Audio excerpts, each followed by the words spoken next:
तो नमस्ते बंधु, मेरा नाम है सुदीप और स्वागत है मेरे चैनल रेसलिंग पैरेट पे। तो एक्सट्रीम रूल्स को होने में अभी कुछ ही घंटे बाकी हैं। कल सुबह सुबह 5:30 बजे के आसपास हमें ये इंडिया में देखने को मिल जाएगी। बट एक्सट्रीम रूल्स के सबसे बड़े match Roman Reigns versus demon Balor की क्या आउटकम हो सकती है, डब्ल्यूडब्ल्यूई क्या क्या प्लान कर रही है, उसको लेके कुछ फ्रेश अपडेट्स आए हुए हैं, उसके बारे में हम इस वीडियो में बात करने वाले हैं। साथ ही साथ हम बात करेंगे डैनियल ब्राइन के बारे में, जिनको रेसलमेनिया 30 में जब वो चैंपियन बने थे, हम सबको लगता है ना कि वो डैनियल ब्राइन का एक बहुत ही हाई कैरियर पॉइंट था। लेकिन डैनियल ब्राइन को वो ऐसा नहीं लगता है। उनको ऐसा क्यों नहीं लगता है, उसके बारे में हम इस वीडियो में बात करने वाले हैं। और साथ साथ हम बात करेंगे हमारे डब्ल्यूडब्ल्यूई चैंपियन बिग ई के एक बहुत ही बड़े बोल्ड स्टेटमेंट के बारे में। तो आप अगर इन सारी बातों को जानना चाहते हैं तो इस वीडियो को बिना स्किप किए लास्ट तक जरूर देखना। साथ साथ चैनल को सब्सक्राइब करके नोटिफिकेशन बेल को भी ऑन कर दीजिए। तो फिर चलिए शुरू करते हैं इस वीडियो में। तो वीडियो की हम शुरुआत करने वाले हैं कल हुई स्मैकडाउन की ओवरनाइट व्यूअरशिप के साथ। और कल का जो स्मैकडाउन का शो था वो एक्सट्रीम रूल्स से पहले डब्ल्यूडब्ल्यूई का गो होम एडिशन था। और व्यूअरशिप देख के ऐसा लग रहा है कि डब्ल्यूडब्ल्यूई को कुछ खास फायदा नहीं हुआ है, क्योंकि लास्ट वीक जो स्मैकडाउन की व्यूअरशिप थी वो थी 2.190 मिलियन व्यूअर्स, लेकिन कल हुए स्मैकडाउन को व्यूअरशिप मिली है 2.09 मिलियन व्यूअर्स। अब क्योंकि ये ओवरनाइट व्यूअरशिप है तो नंबर थोड़े ऊपर नीचे जा सकते हैं, बट ओवरऑल हम ये कह सकते हैं कि व्यूअरशिप जो है वो कुछ ज्यादा नीचे नहीं गई है, वो लास्ट वीक के आसपास ही रहेगी शायद। अब नेक्स्ट वीक का जो स्मैकडाउन का शो होने वाला है वो ड्राफ्ट का शो होने वाला है, और हम ये एक्सपेक्ट कर सकते हैं कि उस शो में व्यूअरशिप जो है ऊपर जाने वाली है। मगर रॉ की बात करें, मतलब जो परसों रॉ होगी, उसकी जो व्यूअरशिप है वो बहुत डिपेंड करेगी कि डब्ल्यूडब्ल्यूई एक्सट्रीम रूल्स में क्या क्या कर सकती है। अब रॉ की व्यूअरशिप के बारे में बात करते करते हम चलते हैं हमारे नेक्स्ट स्टोरी की तरफ, जो कि जुड़ी हुई है अभी के रॉ के सबसे बड़े सुपरस्टार से, जो कि है हमारे डब्ल्यूडब्ल्यूई चैंपियन बिग ई। अब बिग ई ने कुछ ऐसा कह दिया है जिसको कहने के लिए मेरे हिसाब से थोड़ा जिगरा चाहिए होता है। तो एक रिसेंट इंटरव्यू के दौरान बिग ई जो है वो आंसर करते हैं कि कैसे रॉ की जो व्यूअरशिप है और जो स्टोरी लाइन्स है वह उनके आसपास घूम सकती है, और वो इस बात को एक्नॉलेज करते हैं कि जो शो का जो सबसे बड़ा चैंपियन होता है, कहीं ना कहीं वो इस चीज का जिम्मेदार होता है कि शो को व्यूअरशिप कितनी मिल रही है। बिग ई का ये कहना था कि देखो, अभी मैं चैंपियन बन चुका हूँ तो मुझे ही रिस्पॉन्सिबिलिटी लेनी पड़ेगी कि मेरा जो शो है वो किस तरह से परफॉर्म कर रहा है। हाँ, मैं ये मानता हूँ कोई एक बंदा या फिर कोई एक चैंपियन रेटिंग्स नहीं ला सकता, सारे सुपरस्टार्स मिला के शो को रेटिंग मिलती है, लेकिन कोई भी शो का जो मेन चैंपियन होता है उसके आसपास जो स्टोरी लाइन्स होती है, उसकी जो परफॉर्मेंस होती है, वो जो एटमॉस्फेयर क्रिएट करता है, ये एक बहुत हद तक जिम्मेदार होता है कि शो को व्यूअरशिप या फिर रेटिंग्स कितनी मिल रही है और फैंस जो है वो कितना देखने के लिए इन्वेस्टेड है। अब मेरे हिसाब से तो ये कहने के लिए बहुत हिम्मत चाहिए होती है, क्योंकि हम ये तो जानते हैं कि जो मेन चैंपियन होता है वो एक बहुत हद तक जिम्मेदार होता है, लेकिन वो जो चैंपियन होता है, वो जो सुपरस्टार होता है, वो पूरी पूरी इस बात की जिम्मेदारी नहीं ले सकता, क्योंकि शो को सिर्फ अकेला 2 घंटा 3 घंटा वो एक सुपरस्टार तो नहीं चलाता। लेकिन लगता है हमारे बिगी जो है वो रोमन रेंज से बहुत इंस्पायर्ड है, क्योंकि इतने दिन तक वो स्मैकडाउन में ही थे, और शायद उन्होंने ऐसा नोट किया है कि जो व्यूअर्स है, जो ऑडियंस है, वो स्मैकडाउन को शायद ट्यून इसीलिए करते थे कि उनको वो रोमन रेंज को देखना था। अब रोमन रेंज का जैसा परफॉर्मेंस है, वैसा अगर बिगी रॉ में 1/3 भी दिखा दे तो भी शायद रॉ की हालत थोड़ी सी सुधर जाएगी। और जहां तक बिगी की एक्सट्रीम रूल्स की मैच की बात रही, तो डब्ल्यूडब्ल्यूई की बहुत ही वियर्ड बुकिंग है कि आपका एक नया डब्ल्यूडब्ल्यूई चैंपियन बना है और उसके अगले ही पेपर व्यू के अंदर उस चैंपियन का कोई मैच नहीं है। अब पता नहीं डब्ल्यूडब्ल्यूई बिगी के लिए क्या प्लान्स कर रही है, मगर क्या ये चीज बिगी के कैरियर के लिए सही है या आगे की स्टोरी लाइन के लिए सही है वो तो नहीं पता। अब देखना ये इंटरेस्टिंग होगा कि क्या कल बिगी बॉबी लैशली को शो में ही कोई चैलेंज कर दे और तभी हमें एक डब्ल्यूडब्ल्यूई चैंपियनशिप के लिए मैच देखने को मिल जाए। वेल, कह नहीं सकते, होने को हो सकता है, तो फिर देखते हैं क्या होता है। अब रॉ एंड स्मैकडाउन की रेटिंग्स की बात करते करते हम चलते हैं हमारे अगले स्टोरी की तरफ, जो कि जुड़ी हुई है फॉक्स नेटवर्क से, जहां पे स्मैकडाउन एयर होती है यूएसए के अंदर। अब ये जो सारा रेटिंग्स के लिए चोचले चल रहे हैं वो एक्चुअली नेटवर्क के लिए ही होता है, क्योंकि नेटवर्क को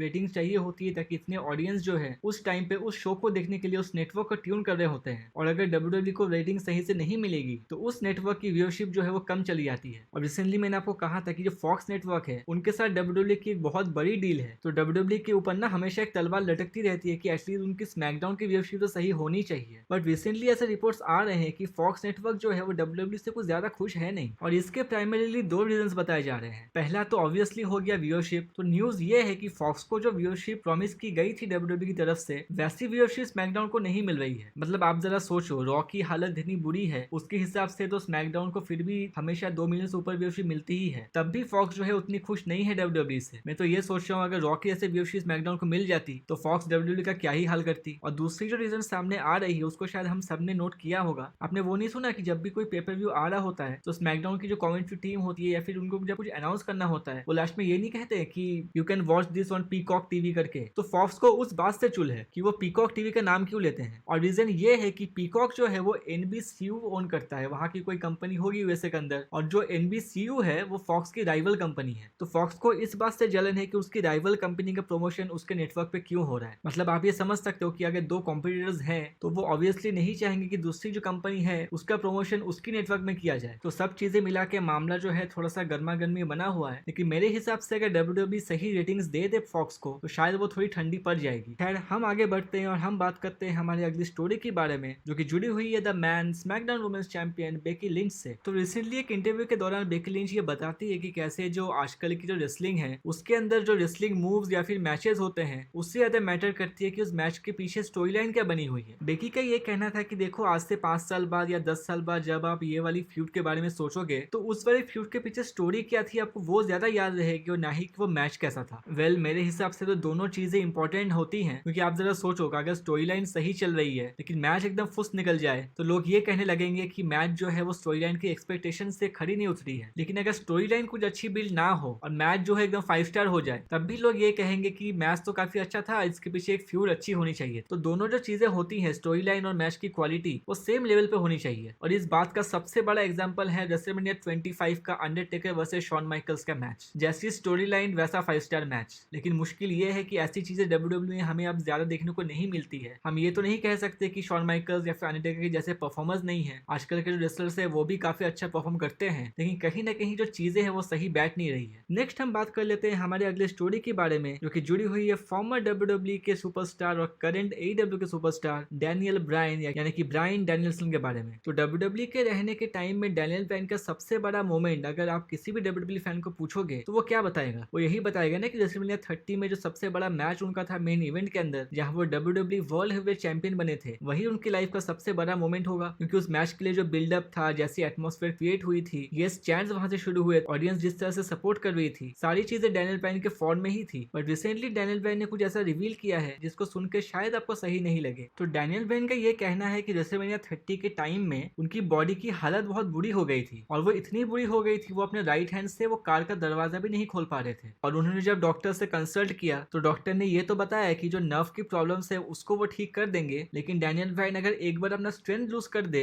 तो वो उनके लिए परमानेंट डैमेज भी हो सकता है। और उसके बाद जो चीजें हैं वो धीरे धीरे इतनी बुरी हो गई कि डैनियल ब्रायन को अपना नेक्स्ट सर्जरी भी करवानी पड़ी, और उसी के कॉन्सिक्वेंसेज हमें देखे जब हमने 2016 में डैनियल ब्रायन जो है अपनी इंजरी की वजह से डब्ल्यूडब्ल्यूई से रिटायर हो गए। तो डैनियल ब्रायन का यही कहना था कि कैसे रेसलमेनिया 30 बहुत सारे फैंस के लिए एक अच्छा मोमेंट था, लेकिन पर्सनल प्रॉब्लम्स की वजह से, पर्सनल हेल्थ की वजह से डैनियल ब्रायन जो है अपने कैरियर का सबसे लो पॉइंट मानते हैं उसी टाइम को। वैसे उन्होंने इस बात को एक्नॉलेज किया है कि उस टाइम पे उनका जो प्रोफेशनल करियर था बहुत अच्छा था, उनकी जो बुकिंग थी, जो फैंस की तरफ से उनको सपोर्ट मिल रहा था वो काफी एकदम ऑन द मून था। बट जहाँ इंजरी की बात रही तो डैनियल ब्रायन का एक बहुत ही लो पॉइंट था वो। नेक्स्ट हम बात कर लेते हैं हमारे final story of the day के बारे में जो कि जुड़ी हुई है कल के एक बहुत बड़े मैच से जो कि होने वाला है extreme rules match Roman Reigns versus demon Balor for the universal championship. अब देखो मैच की आउटकम कुछ भी हो, रोमन रेंस जीते या डीमन बैलर जीते, और उस जीत के पीछे कुछ भी वजह हो, कुछ डिस्क्वालिफिकेशन हो जाए, कोई आके बीच में टांग अड़ा दे, कुछ भी हो जाए, एक चीज जो होनी ही है वो है कि रोमन रेंस या फिर डीमन बैलर का जो एक लंबा स्ट्रीक चला आ रहा है जीतने का, वो किसी ना किसी की कल खत्म होने वाली है। और इस मैच के विनर को लेकर जो एकदम फ्रेश अपडेट निकल के आ रही है, डब्ल्यूडब्ल्यूई ने ये डिसाइड ही नहीं किया है कि इस मैच की एंडिंग कैसे करनी है, और इसकी ये रीजन है कि डब्ल्यूडब्ल्यूई डीमन बैलर को भी वीक नहीं दिखाना चाहती और वो रोमन रेंस से भी चैंपियनशिप नहीं लेना चाहती। और भाई अगर ऐसा ही है तो आपने फिर ये मैच बनाया है ही क्यों? आप कुछ भी प्लान कर लो, किसी ना किसी को तो पिन होना ही पड़ेगा क्योंकि मैच एक्सट्रीम रूल्स है,